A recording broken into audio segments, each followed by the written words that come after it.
Ito ang six-eyed sun spider o Sicarius. Isa ito sa mga pinakamapanganib na gagamba sa buong mundo. 6 ang mata nito at ayon sa pag-aaral, ang laso nito ay napakalakas, kayang tunawin ang laman ng kanyang biktima. Isipin mo to, kapag nakagat ka ng six-eyed sun spider, ang laso niya ay unti-unting sisira sa iyong balat at laman para itong asid na kumakain sa iyong laman at ang mas nakakatakot sa gagamba na to dahil walang tiyak na gamot sa kagat nito. Kaya kung may nakita kang gumagalaw sa lupa, tandaan, hindi lahat ng gumagalaw ay pwedeng kainin. Kaya ang Diyos ay gumawa ng listahan sa Leviticus chapter 11 kung anong mga hayop ang pwedeng kainin at kung anong mga hayop ang hindi pwedeng kainin para hindi tayo magkamali sa pagpili ng nararapat nating kainin.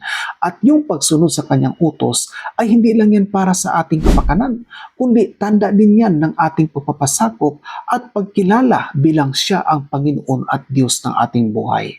Kaya huwag basta-bastang maniniwala sa mga maling aral na nagsasabing pwede nang kainin ang lahat ng hayop sa mundong ito. Dahil kung ayaw mong maniwala sa science, sana matakot tayong sumuway sa utos ng Diyos na nagsasabing huwag mong kainin ang baboy at iba pang mga karumal-dumal.